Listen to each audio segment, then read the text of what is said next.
Live from New Delhi, watching the India Newshour, India's voice to the world. I'm Abhishek Mahajan. Coming up in the next hour. After a successful visit to the UAE, Prime Minister Narendra Modi gets a cheerful welcome in the Netherlands. Second leg of his five-nation visit. Key meetings ahead to boost India-EU strategic ties. Prime Minister Modi crushes rumours of foreign travel tax after panic over news report, reiterates commitment of improving ease of doing business and ease of living. Trump warns Taiwan against declaring formal independence after concluding his China visit, says not looking to have somebody go independent. Israel-Lebanon extends ceasefire by 45 days as US-mediated talks end with an agreement to hold further meetings in coming weeks. And in sports, India ends a historic campaign at Asian Under-17 Boxing Championships with 2 gold, 7 silver and 8 bronze medals in Uzbekistan.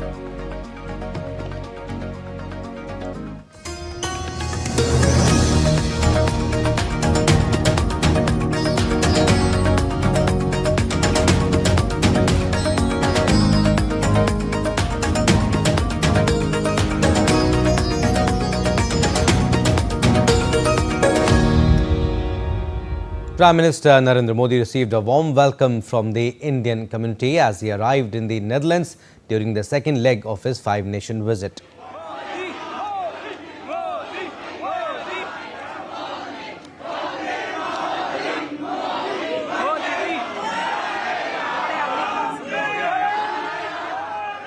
Prime Minister received a rousing welcome upon his arrival. Chants of Modi Modi echoed the atmosphere.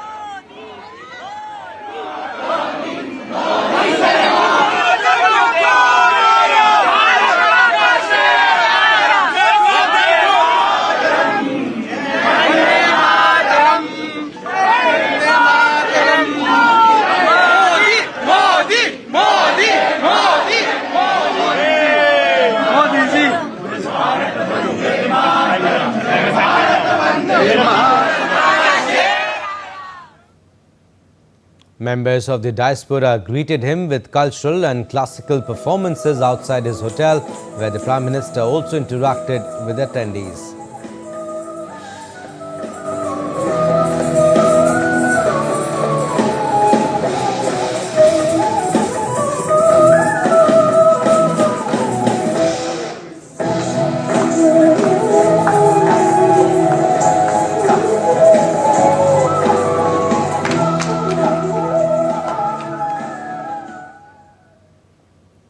Prime Minister Modi overwhelmed by the warm greetings by the Indian diaspora in the Netherlands. The welcome included a dance performance covering Kathak, Odissi, Bharatnatyam, Kuchipudi and Mohiniyattam. It also included a Garba performance.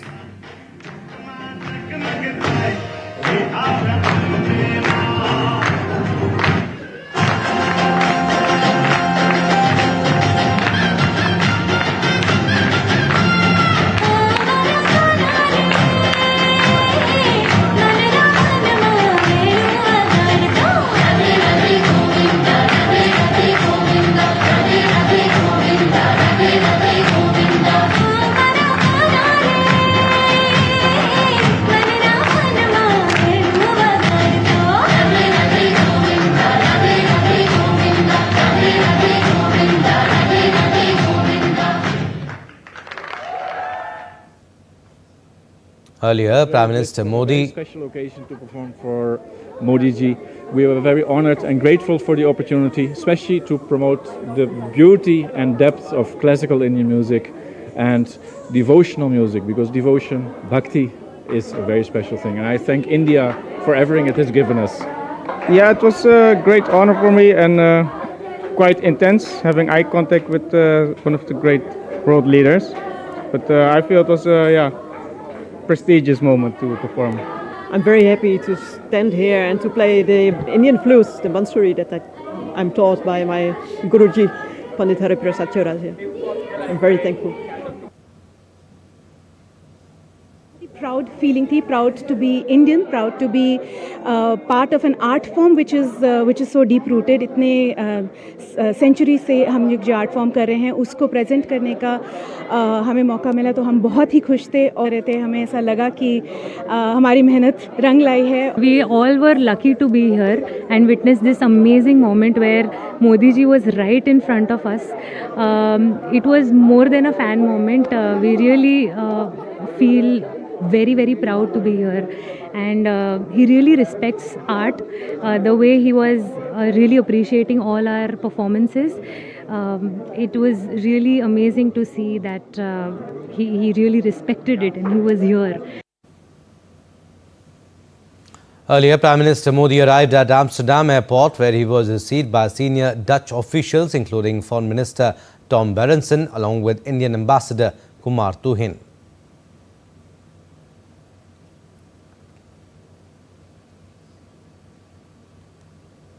In a post on X, PM Modi said his visit comes at a significant time for India-EU ties and highlighted cooperation in semiconductors, clean energy and water management.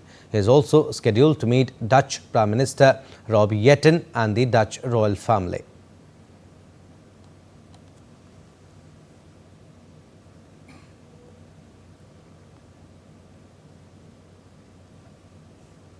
And Prime Minister Modi will hold talks with Dutch PM Rob Jetten on Saturday. The two sides are expected to upgrade their relationship to a strategic partnership. DD India's Amritpal Singh reports from Rotterdam. Modi holds talks with his Dutch counterpart Rob Jetten on Saturday. The focus would be on deepening and expanding the already existing partnership in diverse fields, ranging from science and technology, water management, agriculture, health, cooperation in production of semiconductors, green hydrogen, and increasing the bilateral trade and investment. The two countries would specifically look at increasing and expanding the cooperation when it comes to water management, as Netherlands is a world leader. The other thing that, of course, that we are very, very good at in this country is, as a low-lying country, is water management. But it's not just about, keeping our feet dry. It's also about water purification, about water recycling, about water management, about disaster, about risk management. Textiles is another important component of trade between the two countries. There's a 400-year-old trade relationship between India and the Netherlands, specifically textiles. So cottons and chintzes became very popular in the Netherlands because of their material, which was soft and color fast. The bilateral trade between India and the Netherlands stood at $27.8 billion last year. The potential of it is much more, not just bilaterally, but also with the rest of Europe. For where I am standing at the Rotterdam port is known as the gateway to Europe. So this becomes increasingly significant, especially in the context of the recently concluded India-EU Free Trade Agreement. With cameraman Monty Singh, this is Amritpal Singh for DD India in Rotterdam. And for more on this, we have DD India correspondent Amritpal Singh from the Netherlands. Hi Amritpal, tell us about the PM's engagements today.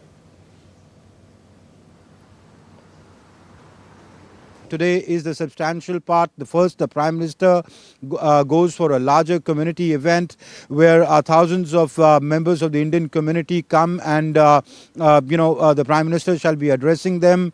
More than 2,000 people are expected to attend that community event. There's a large Indian community living here, close to about 3 lakh Indian community living here, of which about 90,000 are Indians or people who have recently migrated.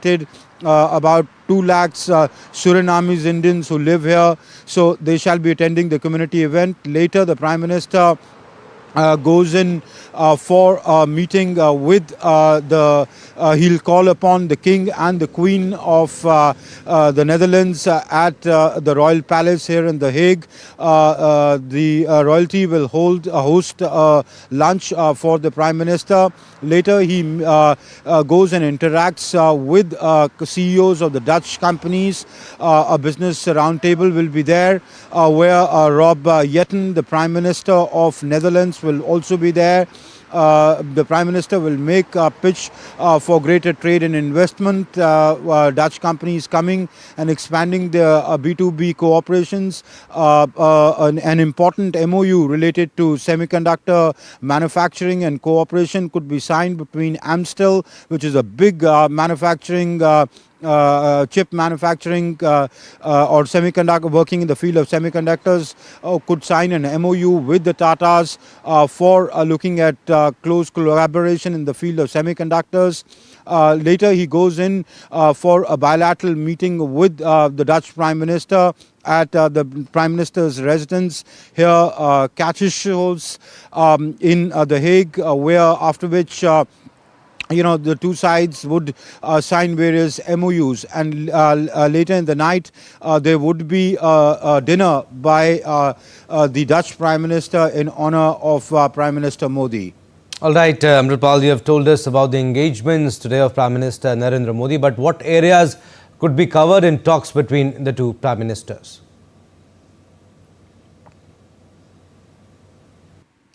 Well, the whole gamut of bilateral relations will be discussed. The already existing partnership in water management, in agriculture, in health, in semiconductors, in AI, in the IT sector, how to increase the trade both in goods and services. Critical technologies would come up. It is expected that the two sides could elevate the partnership to a strategic level, and the two sides could become partners in strategic partners. That would mean the component or the element of defense and security could be elevated. Closer collaboration could be announced in that. Also, the two sides would look at how the cooperation in terms of increasing trade, especially in the services sectors. As you know, there is a huge presence of Indian companies like TCS, HCL. There are about 300 Indian companies present here. About the same number of the Dutch companies in India working in the field of telecom, automobiles, pharmaceuticals. In how both in services and goods, how trade can be increased, especially now that the India-EU FTA has been concluded, how this partnership can be taken to the next level would come up for discussions. All right, Amritpal, we'll leave it at that. Thank you for your inputs. As this would be the first summit-level interaction between Prime Minister Modi and Dutch Prime Minister Rob Jetten after the formation of the new government in the Netherlands, India's ambassador to the Netherlands, Kumar Tuhin, spoke to DD India about the various areas of cooperation that could come up for discussion between the two leaders. Prime Minister Narendra Modi in the Netherlands on the second leg of his five-nation tour.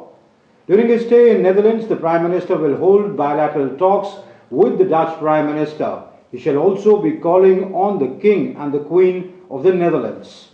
Why is this visit significant? To talk about that, I have the Ambassador of India to the Netherlands, Kumar Tuhin. Sir, thank you very much for speaking to DD India.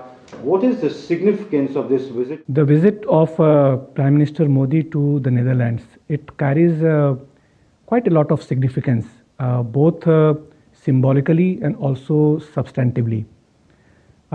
If you see, this is the first European stop in his five-nation tour, and it therefore indicates the great amount of importance that we attach to the Netherlands at this juncture.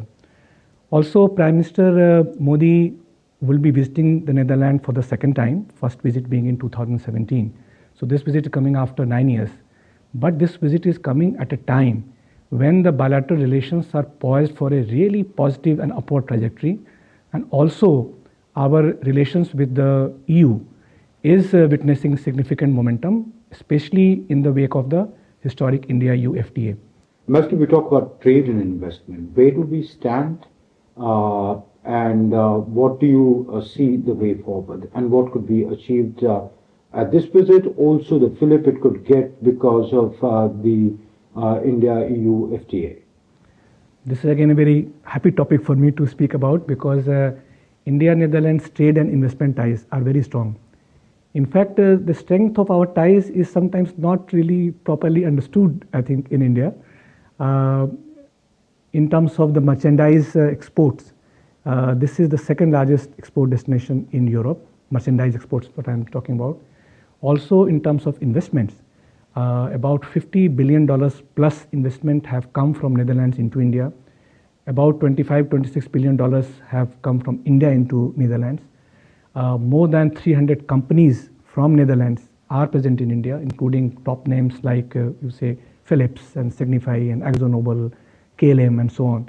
Similarly, top Indian companies are also present here.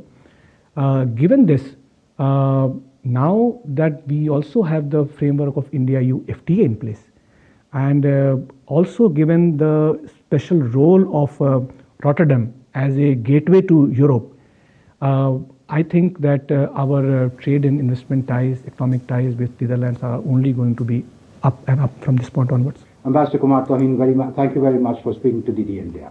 Thank you very much. Thank you. All right, we are slipping into a very short break. On the other side, more stories. Keep watching DD India Newshour.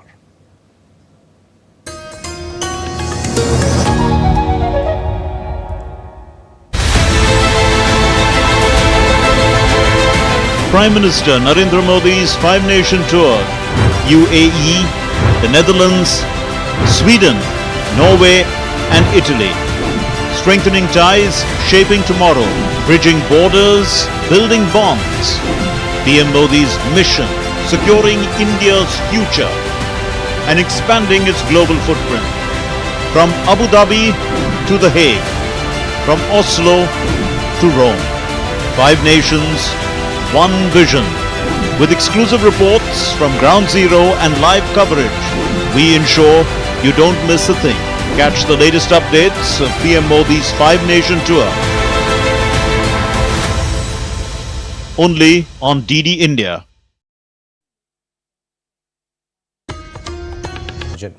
Prime Minister Narendra Modi had a successful visit to the UAE, the first leg of his five-nation visit on Friday, marking a major boost in India-UAE relations, with both countries signing key agreements in defence, energy and infrastructure. The visit highlighted the growing strategic importance of the partnership amid global geopolitical and energy challenges. From long-term LPG supplies to a new defence framework agreement, the outcomes are expected to strengthen India's energy security and economic growth. Here's more. Prime Minister Narendra Modi's brief but high-impact visit to Abu Dhabi on Friday has delivered substantial gains for India-UAE ties, underscoring the deepening strategic partnership amid global energy challenges. This marks the first leg of PM Modi's six-day, five-nation tour from May 15th to 20th, which also includes the Netherlands, Sweden, Norway and Italy, with a strong focus on energy security, trade, technology and defence cooperation. Upon entering UAE airspace, PM Modi's aircraft was escorted by UAE F-16 fighter jets, reflecting the warmth and strategic importance of the visit. He received a warm reception and guard of honor in Abu Dhabi before holding substantive delegation-level talks with UAE President Sheikh Mohammed bin Zayed Al Nahyan. The leaders signed a landmark framework for strategic defense partnership, an MOU on strategic petroleum reserves, a long-term agreement for LPG supplies, and an MOU for establishing a ship repair cluster at Vadinar in Gujarat. Investments worth $5 billion were also announced in Indian infrastructure, RBL Bank and Samman Capital. These pacts aim to deepen cooperation in defense industrial collaboration, advanced technologies, counterterrorism, energy security and economic development. Bharat हर परिस्थिति में UAE के साथ कंधे से कंधा मिलाकर खड़ा है और आगे भी खड़ा रहेगा। जल्द से जल्द शांति और स्थिरता की बहाली के लिए भारत हर संभव सहयोग देने के लिए तैयार है। The visit builds on the momentum from UAE President Sheikh Mohammed bin Zayed Al Nahyan's official visit to India in January 2026, during which a letter of intent for the strategic defense partnership was signed, elevating ties in trade, investment, AI and renewable energy. PM Modi underlined the ever-growing cooperation between the two nations आज जिस तरह की परिस्थिति है, इसमें भारत और UAE की strategic साझेदारी, इसका महत्व कई गुना बढ़ गया। हम आने वाले समय में हर क्षेत्र में साथ मिलकर के आगे बढ़ते रहेंगे। एक बार फिर आपके आत्मीयता भरे स्वागत और गहरी मित्रता के लिए मैं हृदय से आपका बहुत बहुत आभार व्यक्त करता हूं।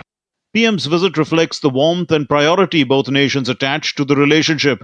Officials described the meetings as highly productive, covering bilateral, regional, and international issues.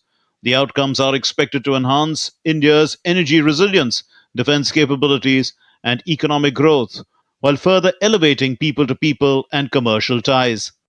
This indeed was a very successful visit by Prime Minister Narendra Modi to the United Arab Emirates, which will not only strengthen the comprehensive strategic partnership between both the countries, but also it will give an impetus to the ties in different sectors, especially in the area of energy. With camera person Senthil Kumar, this is Siddharth Bhardwaj reporting for DD India in United Arab Emirates. And for more perspective, we are joined by former senior diplomat Sushil Kumar Singhal. Appreciate you giving us your precious time. Ambassador Singhal, first of all, tell us about the key outcomes and takeaways of the visit of Prime Minister Narendra Modi to the UAE. And do you think the outcomes of this visit directly strengthen India's energy security at a time of global volatility? Well, Abhishek, thank you very much for having me on your channel. The visit, in the media there is a reports coming that, this visit took place for a very short and was a last moment addition. But, in the diplomacy, the timing is the most important thing. It clearly shows that what kind of relationship, what the strength of the relationship between India and UAE.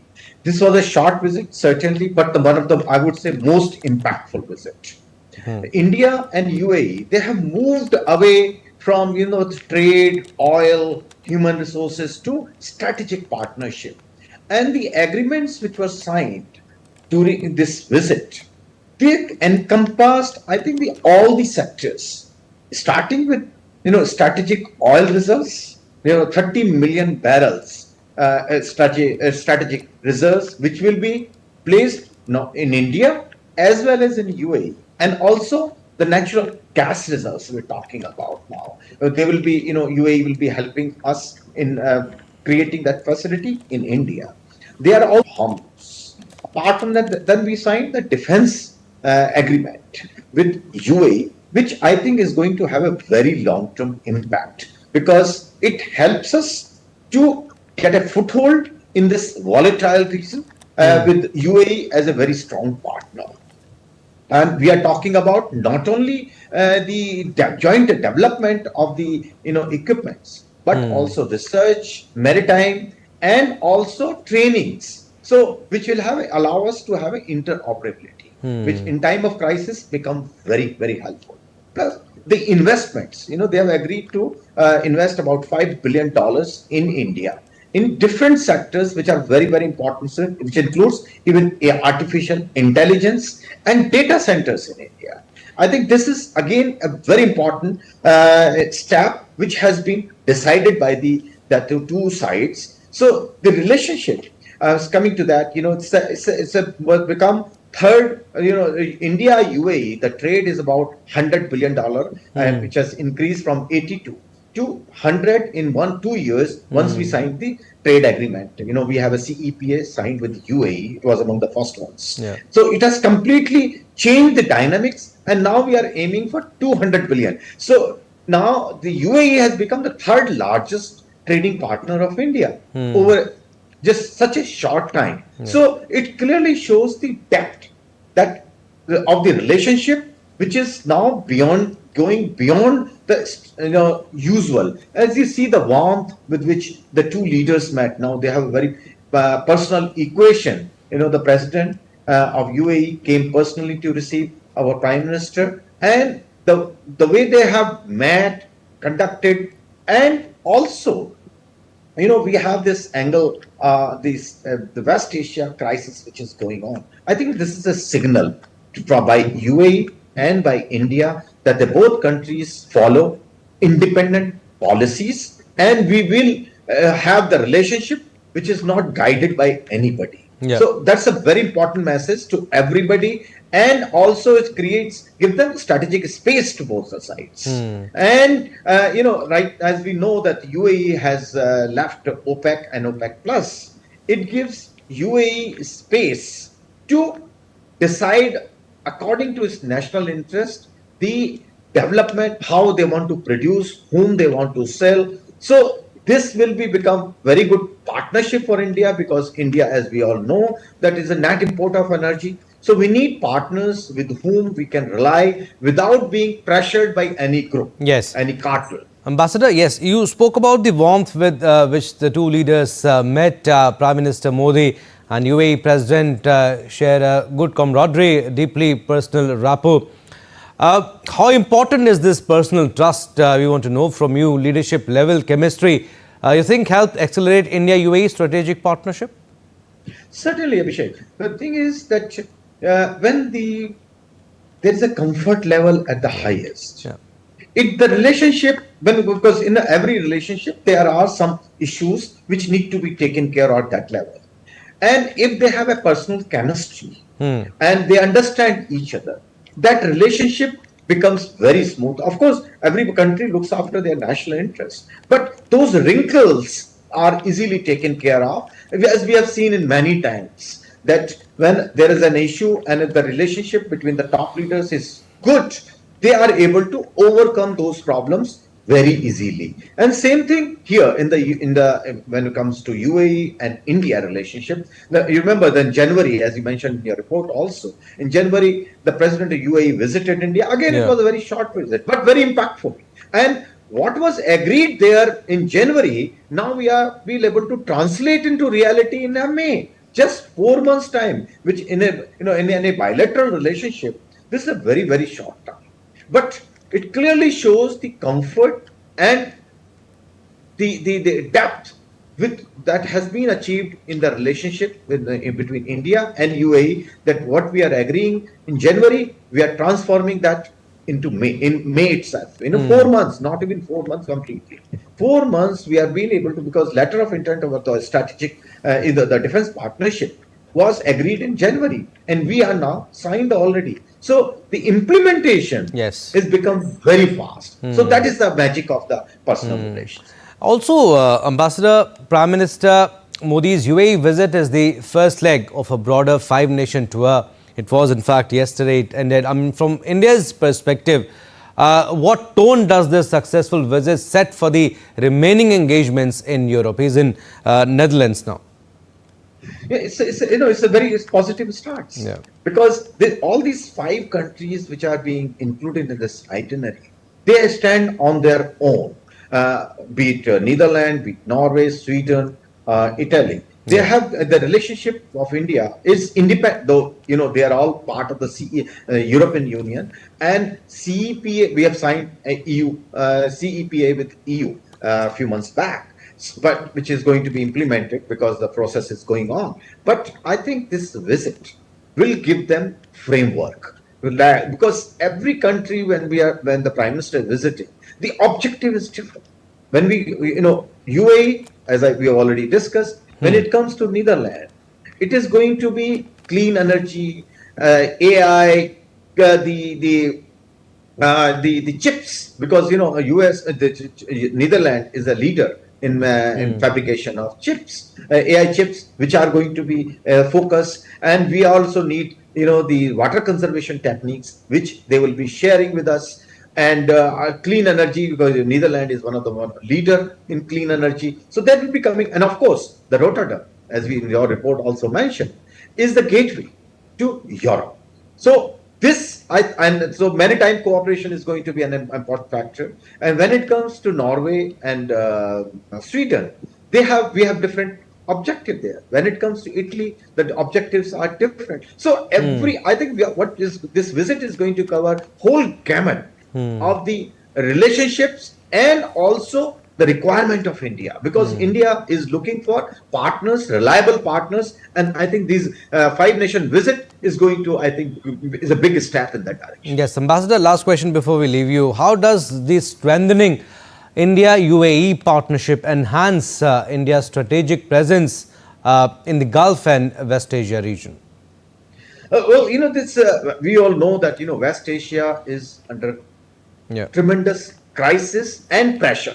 India is also feeling pressure because we import large amount of energy through Strait of Hormuz, which is at the moment is in crisis for various reasons. So when India has a partnership, reliable partners like UAE in this region, it gives a very good foothold strategically, as well as from the point of view of the trade. As I already mentioned, that trade partnership is what's third largest. Yes. So when we have this relationship, it gives them a very good anchor to us in the region. And when we sign this defense agreement, again, this will give us strategic depth in the region, which is very important at this moment. Indian Navy is also escorting our ships in the region, and when we have this kind of relationship, because we are going to have intelligence sharing also, information sharing also, which is very important at this point of time in what is happening in the West Asia. So it's clearly this relationship is going to boost our objective, national objective. Absolutely, like you said, the UAE is in fact emerging as a major investment partner for India. We'll leave it at that. Thank you for your insights, Ambassador Singhal. Prime Minister Narendra Modi's five-nation tour is placing energy security and green transition at the centre of India's global outreach, from securing long-term crude, LPG and LNG supplies in the UAE to building partnerships in green hydrogen and clean technologies across Europe. The visit reflects India's twin strategy of ensuring energy stability while accelerating its clean energy ambitions. Prime Minister Narendra Modi's five-nation visit comes at a crucial time as India seeks to strengthen its energy security, diversify crude and LNG supplies, and accelerate partnerships in renewable energy and green hydrogen as part of its long-term green growth strategy. PM Modi began the tour in the United Arab Emirates, where energy security dominated discussions with President Sheikh Mohammed bin Zayed Al Nahyan. The two countries signed key agreements on strategic petroleum reserves and long-term LPG supplies, reinforcing the UAE's role as one of India's most critical energy partners. The UAE currently meets nearly 11% of India's crude oil requirements and around 40% of the LPG demand. Indian companies have also signed long-term LNG agreements. India and the UAE also reviewed cooperation in upstream oil investments, including Indian stakes in the Lower Zakum and Abu Dhabi onshore blocks. Beyond oil and gas, India and the UAE are rapidly expanding cooperation in renewable energy and green transition projects. Both countries are also exploring electricity grid connectivity and cooperation under the Global Biofuels Alliance launched during India's G20 presidency. As Prime Minister Modi moves from the Gulf to Europe, the focus shifts from conventional energy security to green transition and green hydrogen partnerships. In the Netherlands, discussions are expected to focus on green hydrogen corridors, sustainable infrastructure, and clean technology cooperation. In Sweden and Norway, Prime Minister Modi's engagements are expected to focus on industrial decarbonization, offshore wind energy, battery technology, carbon capture, and clean manufacturing. India and Sweden are already working together under the Leadership Group for Industry Transition, or LEAD IT, aimed at decarbonizing hard to abate industrial sectors. Sweden is also emerging as a key partner in green steel and hydrogen based industrial technologies. Norway visit and third India Nordic Summit in Oslo are expected to deepen cooperation in offshore wind, blue economy, Arctic sustainability research, and green technologies. The final leg of the visit in Italy will focus on clean energy, advanced manufacturing, and sustainable industrial cooperation under the India-Italy Joint Strategic Action Plan 2025-2029. Temples to foreign museums, from smuggled idols to forgotten manuscripts, India is bringing its lost heritage home. Under Prime Minister Narendra Modi, the return of stolen Indian antiquities has become a major cultural and diplomatic mission. For centuries, India's priceless heritage was looted, smuggled and scattered across the world. Temple idols disappeared overnight. Sacred sculptures were sold in black markets and ancient relics ended up in foreign museums. But in the last decade, India has launched one of its biggest cultural recovery missions. Since 2014, under Prime Minister Narendra Modi, more than 600 stolen antiquities and artifacts have been brought back to India from countries like the United States, Australia, Canada and the United Kingdom. One of the most significant ongoing efforts in India's cultural renaissance journey is the attempt to bring back the famous Leiden copper plates from the Netherlands. These extraordinary 11th century copper inscriptions belong to the powerful Chola Empire and are considered among the most valuable records of medieval Indian history. Preserved today at Leiden University in the Netherlands, the plates contain detailed inscriptions in Tamil and Sanskrit, describing the reign and achievements of Emperor Rajendra Chola. They speak of an India that was not isolated, but globally connected. An India whose naval power reached Southeast Asia, whose trade routes crossed oceans, and whose cultural influence extended far beyond its shores. Historians regard the Leiden copper plates as vital evidence of India's maritime strength and civilizational outreach nearly 1,000 years ago. And now, under Prime Minister Narendra Modi, India is actively pursuing their restitution. Among the most iconic returns was the magnificent bronze Nataraja statue from the Chola period. Nearly 1,000 years old, the idol depicts Lord Shiva performing the cosmic dance of creation and destruction. Stolen from Tamil Nadu and trafficked overseas, it finally returned to India after decades abroad. Another major discovery was the Annapurna idol of Varanasi. The 18th century sculpture of goddess Annapurna had been stolen over a century ago and taken to Canada. In 2021, it returned home to Kashi, symbolizing the emotional restoration of faith and tradition.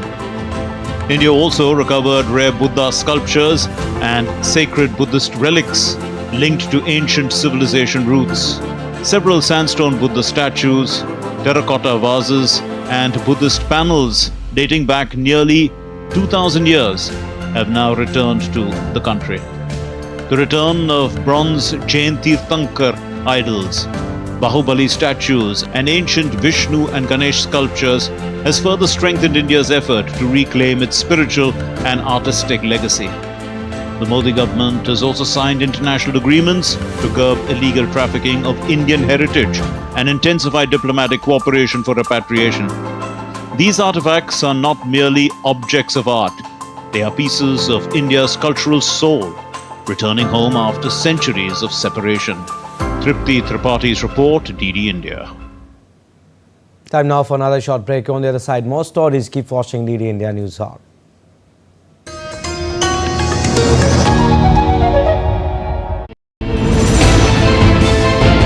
Geopolitics and trade deals. Economic challenges amid development. Hard work and the path to prosperity. It's the economy always. Between walkers, money is what money does and says.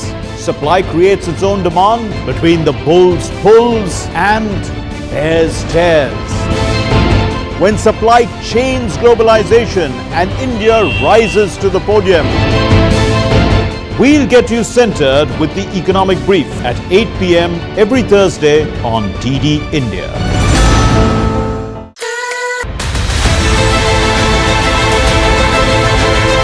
Prime Minister Narendra Modi's five-nation tour, UAE, the Netherlands, Sweden, Norway and Italy. Strengthening ties, shaping tomorrow, bridging borders, building bonds. PM Modi's mission, securing India's future and expanding its global footprint. From Abu Dhabi to The Hague, from Oslo to Rome. 5 nations, one vision. With exclusive reports from Ground Zero and live coverage, we ensure you don't miss a thing. Catch the latest updates of PM Modi's 5-nation tour only on DD India.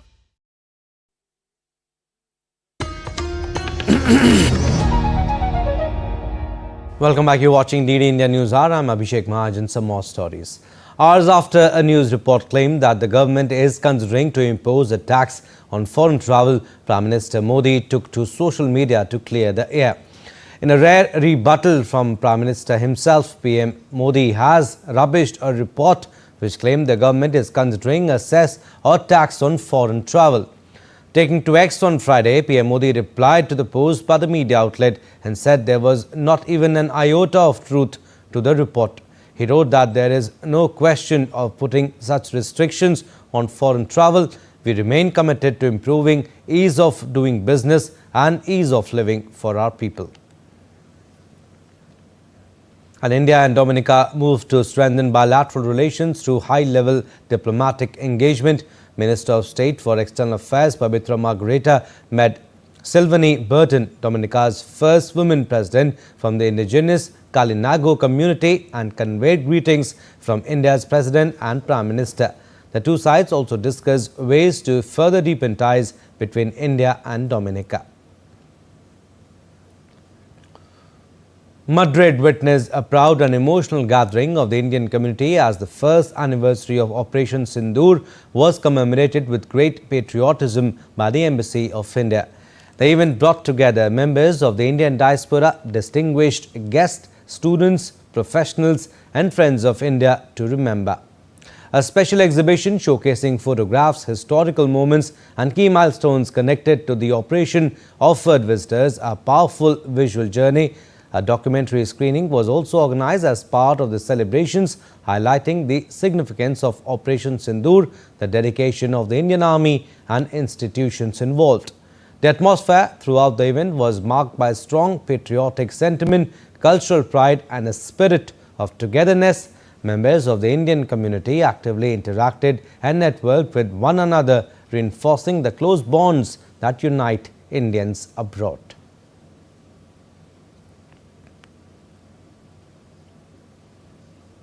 And civilian areas where several lives were lost. We had no choice but to respond. The Indian Armed Forces launched retaliatory strikes on major bases of Pakistan Air Force. I'm especially thankful because I have a 4-year-old son and he gets a chance to be a part of this community and this experience of commemorating the anniversary of Operation Sindoor, which is very big because we are living outside India. We carry India in our hearts. And 3 days of yoga, traditional dances, Rangoli workshops, film screenings, cricket tournament and Buddhist lectures brought India and Kalmykia closer. The event marks a continuation of collaboration following the 3rd International Buddhist Forum and the visit of sacred relics of Shakyamuni Buddha to the Republic.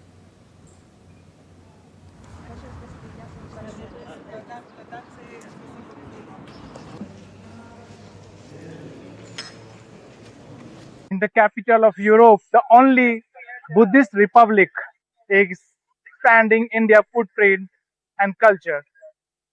Ilista, the capital of Kalmykia, is hosting 3 days Indian culture event named Bharat Utsav with the support of Embassy of India and ICCR. And in this occasion, from the India, ICCR Director General Nandini Singla is present here. From yoga to dance, from Rangoli to Buddhist lecture, Indian film, cricket, Indian food. The Indian Culture Days brought together masters from India and local artists trained in Indian traditions. Resident and visitor experience Indian cuisine, traditional dances, and even watched a stand statue of Buddha being created. Это принц.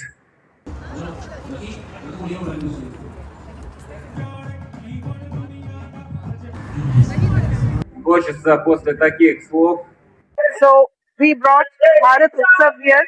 If you look around, look at the number of people enjoying Indian culture, Indian dance, Indian music, Indian food, Indian handicraft. We are bringing some flavor of India to the people of Kalmykia who have a long and strong friendship with India.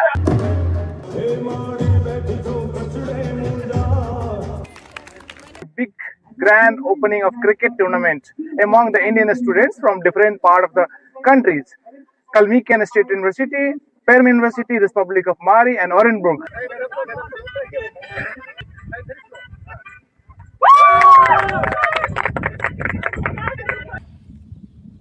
A republic welcoming over 1,000 of guests and per day's grand of Indian culture. This event was announced by the head of Kalmykia, Mr. Batu.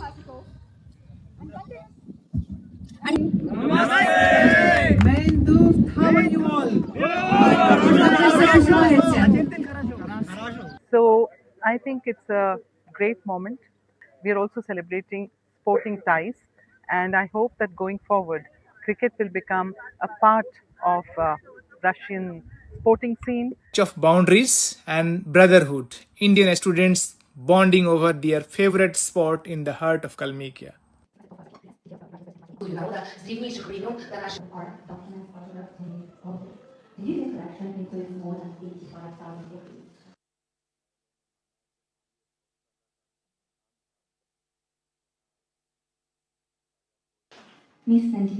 A significant moment of diplomacy, Ambassador K. Nandini Shingla, Director General of ICCR, called on the head of Republic of Kalmykia, Mr. Batu Khashkov. The two leaders discussed deepening culture and spiritual tie building on the shared Buddhist heritage between India and Kalmykia. A meeting of hearts and minds reinforced the special bond between India and Europe only Buddhist Republic. 3 films, Humans in the Loop, Baravadu and Pani, brought stories of artificial intelligence, rural Odisha and water conservation to the screen in Ilitsa. Yoga, dance, film, food, cricket and faith. Indian culture found a second home in Kalmykia. And the shared Buddhist heritage between our two nations continue to build bridges that no distance can diminish. This is Devesh Kumar, DD India, Ilista, Kalmykia. And US President Donald Trump has warned Taiwan against declaring formal independence after concluding his China visit. Speaking after talks with Chinese President Xi Jinping, Trump said he is not looking to have somebody go independent. The remarks came as Beijing reiterated its firm stance on Taiwan, calling the issue highly sensitive and cautioning that any misstep could trigger conflict. Taiwan's leadership maintains the island is already independent, making any formal declaration unnecessary. Moving on, Israel and Lebanon moved to extend their ceasefire agreement amid ongoing diplomatic efforts led by the United States. Israel and Lebanon agreed to a 45-day extension of the ceasefire announced by President Donald Trump on 16th April, with the U.S. State Department describing recent talks in Washington as highly productive. The latest negotiations came after weeks of intensified cross-border fighting that escalated when Hezbollah fired missiles into Israel on 2nd March during the US-Israeli conflict with Iran, prompting expanded Israeli airstrikes and ground operations in southern Lebanon.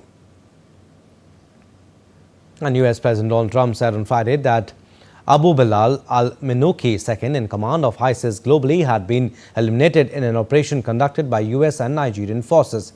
In a Truth Social post, Trump said, "Tonight at my direction, brave American forces and the armed forces of Nigeria flawlessly executed a meticulously planned and very complex mission to eliminate the most active terrorists in the world from the battlefield."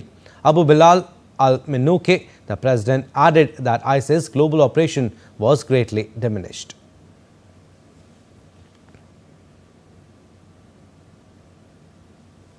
And frustration is mounting in Cuba as residents await a government plan on new fuel prices. Authorities have announced variable pricing at pumps from May 15, reflecting rising import costs amid a US fuel blockade. However, many Cubans say there is no clarity still on how the new system will work.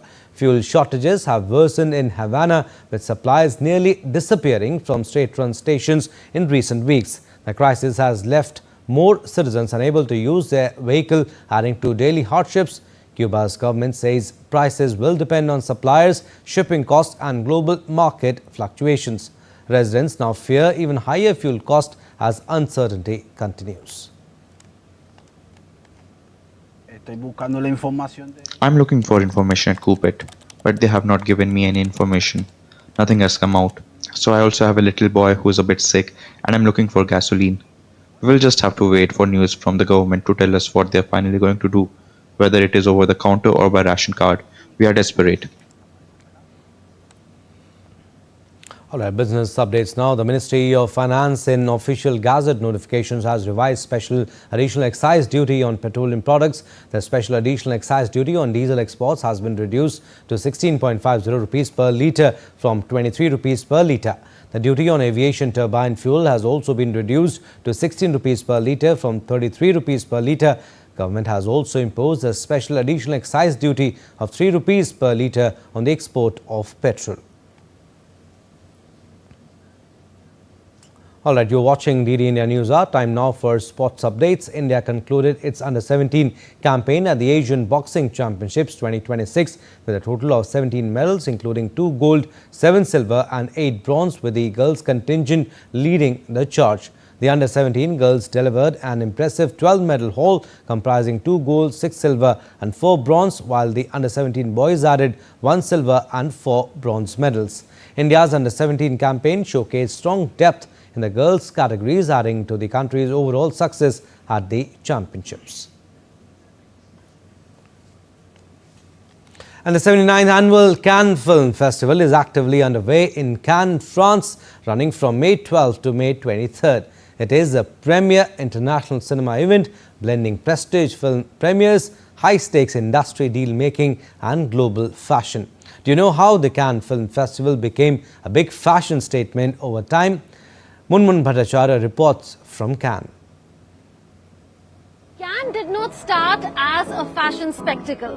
When the first edition of the Cannes Film Festival opened in 1946, it was a post-war cultural project. Cinema first, glamour incidental. The red carpet wasn't even the red carpet then. It was just a practical walkway into the Palais. In the 1950s, things began to shift. Hollywood arrived in force and stars like Grace Kelly turned up not just as actors but as walking images of elegance. When she returned in 1955 and met Prince Rainier of Monaco, Cannes suddenly felt less like a film gathering and more like a stage where cinema and aristocratic glamour intertwined. Photographers began to linger less on the films and more on the arrivals. The ladies are ready for the winter season. By the 1960s and 70s, the transformation was underway. The rise of television meant images mattered as much as screenings. Designers noticed, publicists noticed. Dresses stopped being private choices and became global signals. Cannes was no longer just about who won awards, it was about who defined the moment on the carpet outside.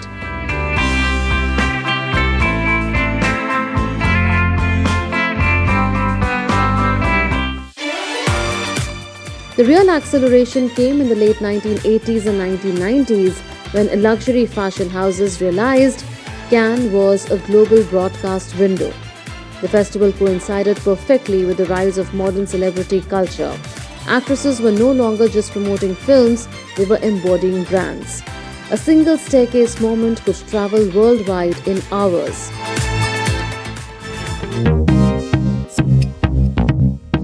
By the 2000s, Cannes had fully merged cinema and couture.